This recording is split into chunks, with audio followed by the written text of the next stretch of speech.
Hello, welcome to Cal State Fullerton's Career Center Interviewing for a Real Job webinar featuring Kim Martin. Hi there, I'm a talent acquisition manager with Enterprise Rent-A-Car. I've been with the company 23 years and I've been recruiting now for 16 years. With that, I do about 40 interviews a month, so I see quite a bit of behavior out there, good behavior as far as interviews are concerned, and poor behavior as well. So I hope to bring our expertise from Enterprise in conjunction with the Career Center to help you guys in how to interview for a real job. One of the first things I want to talk about is there are some red flags in interviewing. A few of them are people are dressed inappropriately. I certainly have seen that. They're not prepared for the interview. They bring their cell phones and other electronic devices with them. My best recommendation is just turn it off before you get into the interview. Not sending a thank you note, and also discussing compensation before a job offer is extended. So that's something we're going to talk about a little bit later as well. There are definitely different types of interviews. There's always the screening interview. Phone interview is something that happens quite a bit, and you should treat that as a face-to-face interview. We'll talk more about that as well. One-on-one interview, I'm sure many of you have either seen or been on panel interviews. There's also a lunch interview, and video is certainly something that we're seeing a lot more of, especially when it comes to interviewing via Skype. So as we prepare for the interview, it's really important to talk about how to dress. I always err on the side of being more conservative. If you do know the dress code, you can try to dress on what they recommend, but my recommendation would be to wear a suit to every interview. You can learn later in the interview process if they're more of a business casual company, then you could dress more business casual. A difference would be if perhaps you're going for a company that might be very casual, like Oakley or something to that effect, where it might be, almost not good to come in a suit. That would be the difference, but that's where you're going to really need to do your research. As far as what a great interview outfit looks like, you can see on this slide, the men have a dark suit, white shirt, colored shirt, you've got your tie, you should have a shiny shoes, dark socks, make sure you're clean shaven. Women, you can wear either pantsuits or skirt suits, either one is professional. It's best to wear a heel. Stockings are optional, but you want to wear a blouse that looks nice. It's not too low cut. Make sure your hair looks nice. Conservative earrings, conservative jewelry. Some additional items that really tie that whole professional look together is having a padfolio. That's my favorite. If you come to an interview with a padfolio, it shows you've done your research. It shows you mean business. And the bonus is you get to have a notepad to take notes, and that's something that I highly recommend. Is there will be an opportunity when you ask questions. It's great to say, hey, you know what I prepared last night? I have some questions prepared. Would you mind if I take out my notebook and ask those questions and take notes? And employers really appreciate that because it shows that you're prepared and it shows that you're very professional. Great, thank you, Kim. And also just to interject, I think it's perfectly fine to check in with your Career Center college career specialist, especially as you're thinking about interviewing for various industries, whether it be a summer job, a part-time job, an internship, or your first professional job. It's very important that you dress the part. So definitely consult with your college career specialist here at the Career Center. Now we're going to talk about some interviewing 101 tips. So as you prepare for your interview, you definitely want to prepare the day before by making sure that you have your professional attire ready, making sure that it fits well, that you're comfortable in that attire that you'll be wearing for that interview. Even though you probably already submitted a resume to that employer that you're interviewing with, it's always a good practice to bring multiple copies of your resume because you never know if maybe you're meeting with a panel or if you're not sure. Maybe their Xerox copy machine went out that day and they don't have extra copies for all the individuals that you'll be meeting with. You may be asked to fill out an application or formal paperwork, and it's best to have that resume handy with you so that you can pretty much transfer that information to any type of application that you may need to fill out. In addition, if by any chance you submitted your resume months before, or a couple weeks before, and now you've added additional experience to your resume, you can always say, Kim, I actually have an updated copy of my resume. Would you like to see it? And most of the time, employers would be happy to accept your updated resume. Absolutely. You also want to make sure that you have accurate directions to where you're going. It's very important to be to your interview on time. It's very difficult to redeem yourself from interviews once you've showed up late. So do a test drive if you have. I know Kim has a good business practice of test driving a few days before during the same time that you'll be driving to the interview, because driving there on the weekends might be very different to the traffic that you may come upon during the week. So make sure that you leave enough time to get there and make sure that you know exactly where you're going. It's also very important that you ask who you'll be interviewing with. If you walk up to the front desk and say, I have an interview, I'm not sure who it's with, that's not going to set the best example or best first impression. Make sure you have a clear understanding if you might be meeting, for example, with Kim Martin or Kim Martin's team, or what type of interview you'll be having or encountering. It's also really important that the night before you do your research, that you look at the job description and research the organization. We don't always know what kind of questions might be asked during an interview, but the best cheat sheet I find is a job description, and also doing your research on the organization that you'll be interviewing with will prepare you for that interview. Absolutely know your resume front and back so that you don't have to refer to it during an interview. It will certainly exude that you're confident about what you have to offer and that you know about your experience. So make sure that you know what you have placed in that cover letter and that resume that you submitted to an employer. Also, get a good night's sleep. It's really important that you rest and that you are enthusiastic for that interview the next day, and that you seem that you're really interested to be there to meet with that employer. And if I could add, I had an interview this morning actually, and he did a few things wrong that we discussed here. For one, his interview was scheduled for tomorrow at 9 a.m., but he showed up at my office today at 9:15. So first of all, he was 15 minutes late for an interview that was scheduled for tomorrow. So he got the date wrong. Fortunately, I did have time to meet with him, and I went ahead and did that. Not all employers are going to do that. So keep that in mind. If you don't pay attention and make a mistake, you may lose that opportunity. But in addition to that, he had not brought his resume with him either. When I had asked if he had one, he said, oh, I didn't know that I needed to bring one. No one told me to. So this was a candidate who certainly got many of these things wrong. So make sure you very much pay attention to all the details that the recruiter is giving you, and pay attention to the time, location, and date so that it's accurate. And I know Liz has had an example before when she's been interviewing where someone showed up at the wrong time as well, and the person did not meet with them. So you can lose out on that opportunity. Correct. So the day of the interview, as Kim already discussed, you want to make sure you dress to impress, play the part. Everybody knows that you should, be at your best for your interview. And when you don't dress the part, employers might be thinking, how much worse can it possibly get? Absolutely arrive early and on time, and make sure you arrive on the right day. That's very important as well. On average, even if you arrive 30 minutes early or an hour early, sit in your car, relax, practice. But traditionally, you want to arrive to that office where you'll be meeting with with the employer about 10 to 15 minutes early. I think that's a good time period. You don't want to arrive too early, because then they might feel like they might need to entertain you. So I think a good time period to arrive is about 10 or 15 minutes early.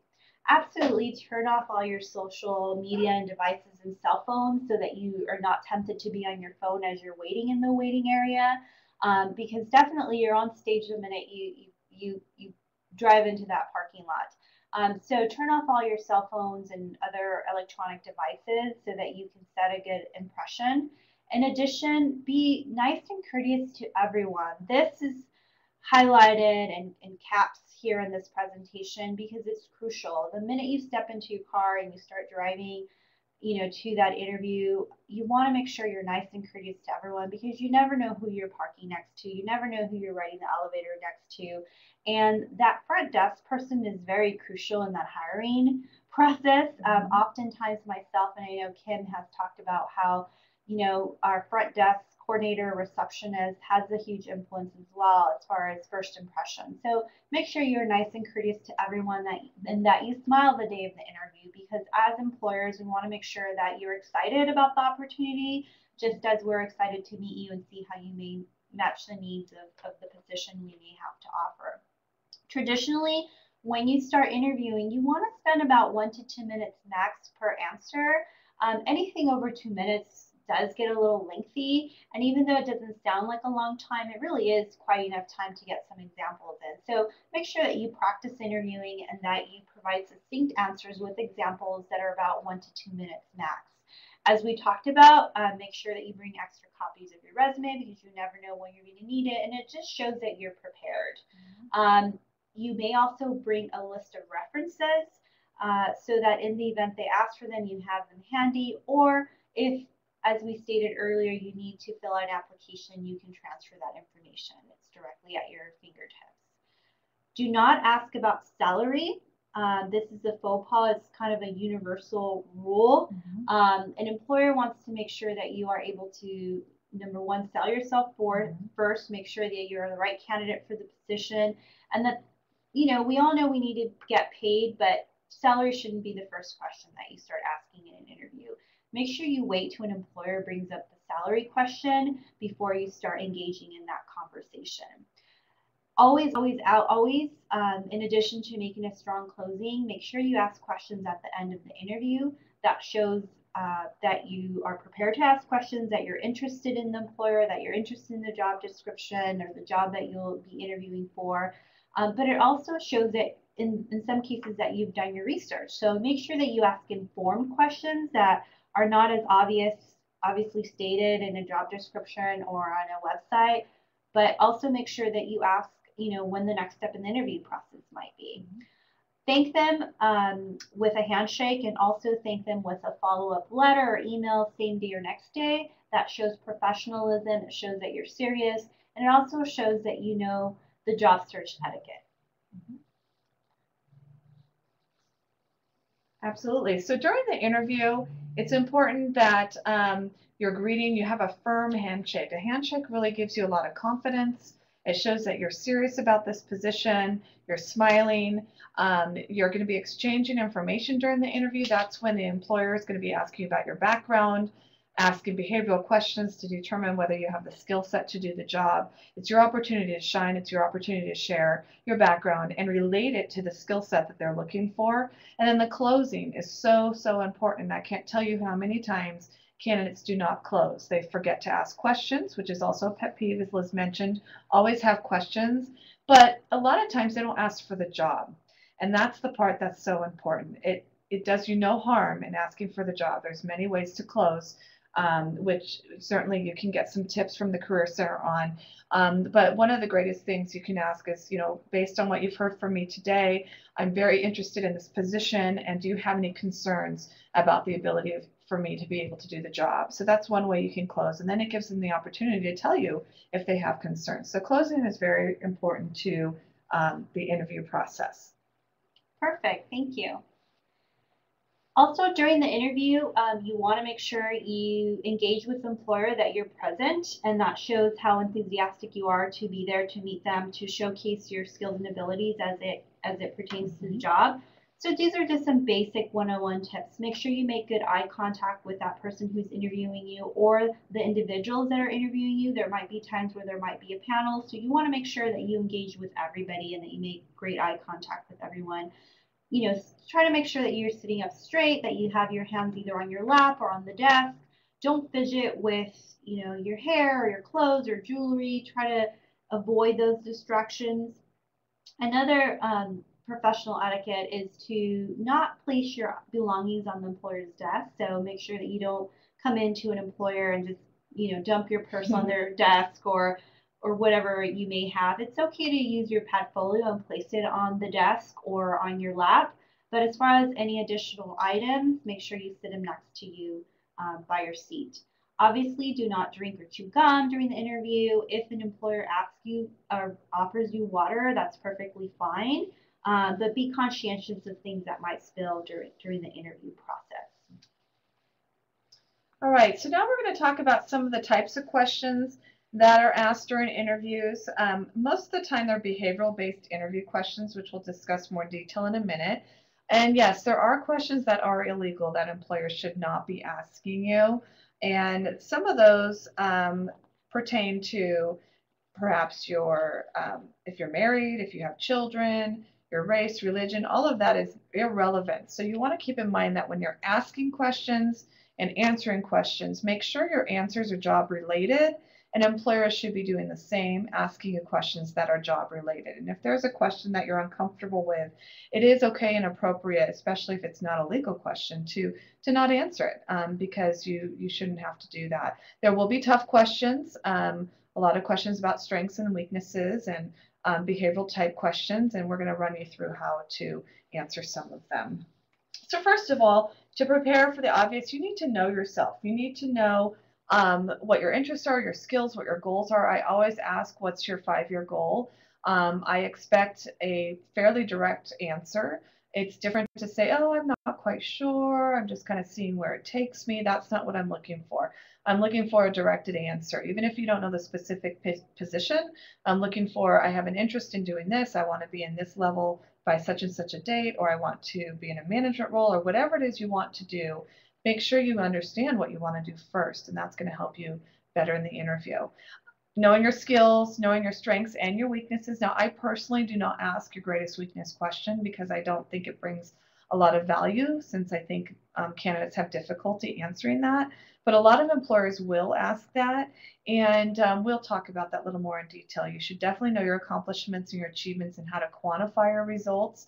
That's something that employers are looking for. We know you have job duties. We know that you have goals, but tell us how you reached those. Tell us what you accomplished. Your employment history, you need to really understand that and make sure you can articulate it. And especially if you haven't been in a job very long, you need to explain why. You also need to talk about your education and training and know your personal traits. So all of these things start with knowing who you are and knowing yourself. That's very important. So some of the common questions. Tell me about yourself. Again, I prefer a more behavioral question, but a lot of employers do ask this. So again, make sure that what you answer is job related. They're not looking for you to say, well, I'm one of 5 children and I have 3 brothers and I'm married. Those are the things that's irrelevant to the job. So really what they're looking for is your educational background, maybe some experience that relates to this position or skills, your career goals. Your strengths, you need to provide at least 2 to 3 examples and know why they're your strengths and how they've helped you be successful and how you've developed that strength. Now, your weaknesses, you want to be honest. You want to try to pick a weakness that's not a horrible weakness, like I'm always late all the time or something like that. What I like to see, if we are discussing your weaknesses, is maybe something that you have been working on and how you have accomplished that, or how you're working towards that success, because it shows an employer that you're willing to take feedback and you're willing to work on that and that you're coachable. So that is something that I really prefer to see. Another example, or to describe more what behavioral questions are, most interviews ask this because we feel that a behavioral-based question is going to show us that if you have done this behavior in the past, then you're more than likely to do it in the future. So I'm going to ask a specific question about a time. Tell me about a time when you recognize a potential problem as an opportunity. What did you do? Tell me about a time when you had to sell an item to an individual and they weren't interested. So I'm asking you for a specific example to make sure that you have performed that task, and most likely you'll do the same with us if we hire you.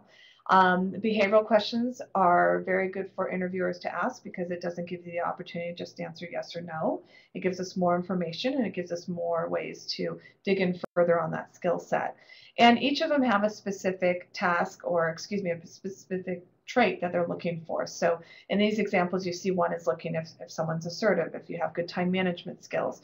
In my line of work, maybe it's, do you have a good customer service acumen? Are you good at sales? So everything is looking at for a specific competency. That's what the employers are looking for. Some of the ways that you can answer those is just to really look at the acronym STAR. So for example, if you're asking somebody, if you're being asked a question, how to describe a situation when you completed a task successfully, first you have to tell us, what was the situation? I was trying to develop a new filing system. Okay, so the task was to do X, Y, Z, eliminate the paper files. The action is, what I did is I created an Excel spreadsheet, and the result was now they were able to update it online, the customers. It was a great system, and now it's being used in the future. So we really want to think of the situation, and it's perfectly okay to take a moment to think about the situation. I would much rather you tell me a real situation, one that's well thought out, a good example, by pausing for a few moments and then telling me the situation. It's better than just blurting something out. I have had experiences where, for example, I had a candidate tell me a customer service example, and yet the example they gave was a poor example of how they managed the situation.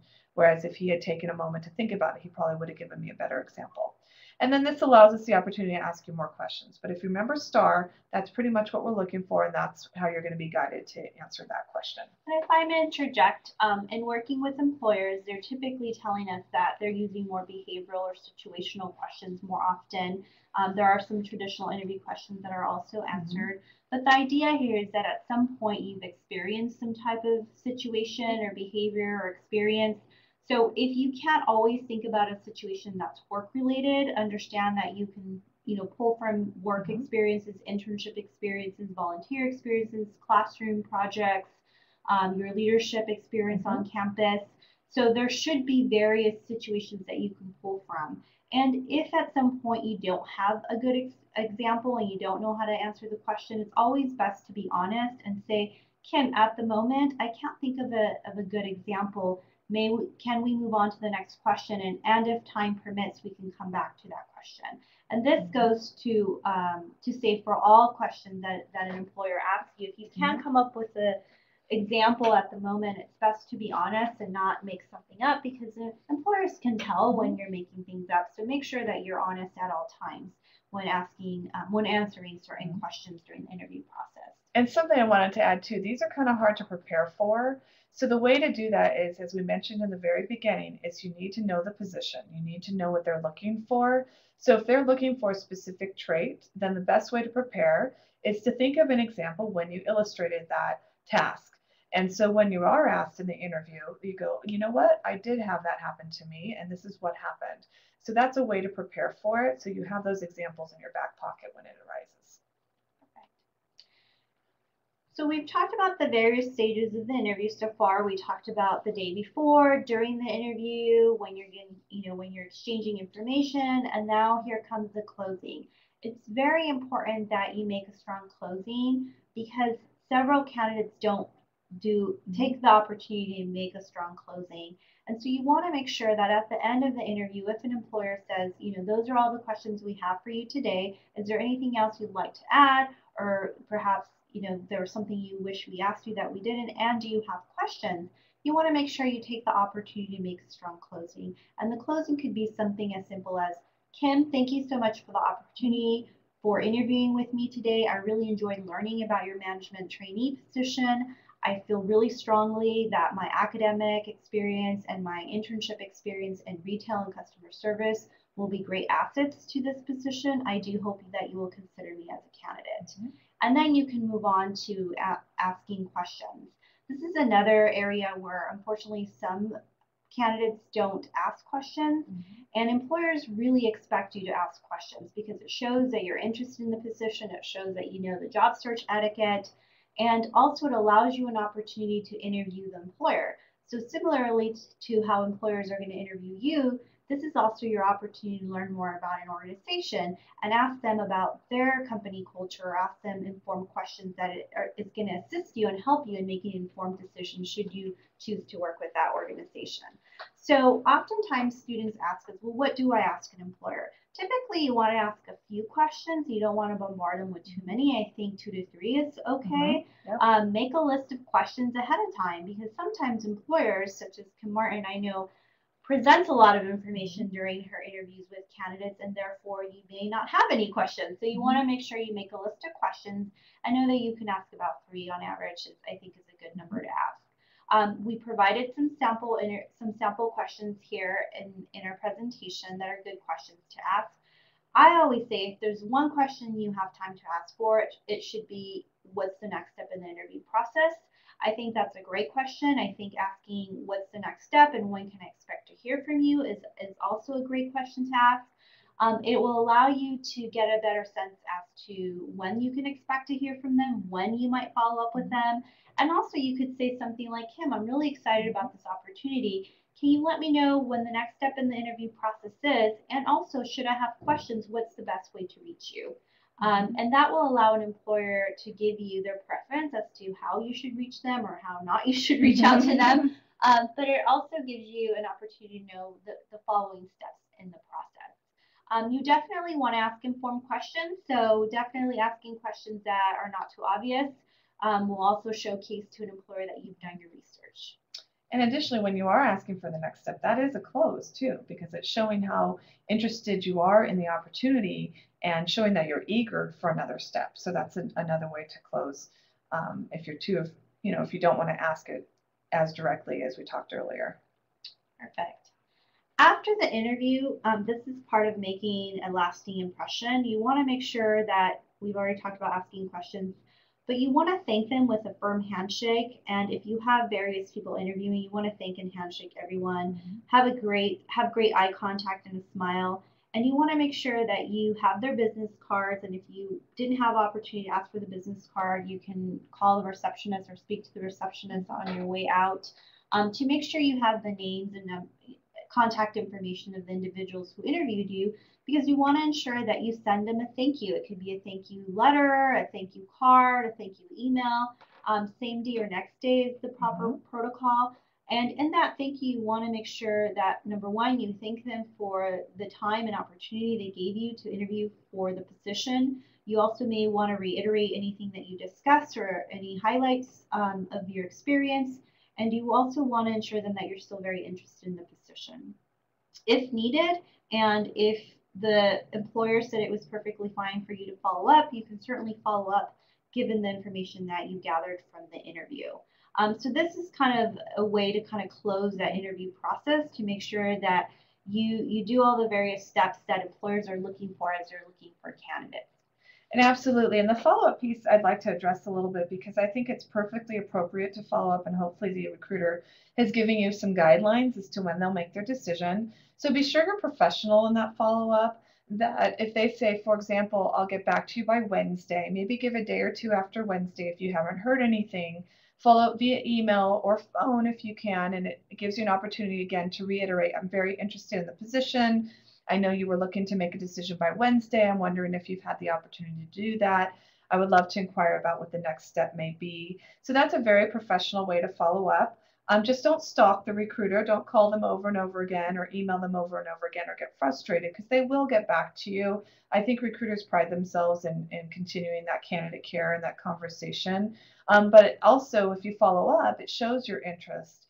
And whereas another candidate may not do that, and that might help you have a leg up. So I think tying it up with a bow from the candidate perspective is really important, and the thank you is very important as well. Perfect. In conclusion, these are just some basic interviewing tips to help you land your first professional job or your dream job. But in addition, you want to come in for in-depth assistance here at the Career Center. We offer mock interviews. That's a wonderful way of getting interview practice. It's probably one of the best things that you can do while a student here at Cal State Fullerton is to come in and do a practice mock interview. We also have Interview Stream, which is an online tool that allows you to practice from home via webcam. Networking is key to get that insider perspective. Come in and speak to our college career specialists to get more industry-specific knowledge as you prepare for that interview. And also remember that preparing for the interview is the most important thing to do, because interviewing is a crucial part of getting the job. We want to remind you that the Career Center is here to assist you. Here's our contact information. You can schedule one-on-one appointments for coaching for some of these resources that we went over. Thank you for your time, and we hope that you found this information useful as you go through your job search process. Absolutely, and good luck.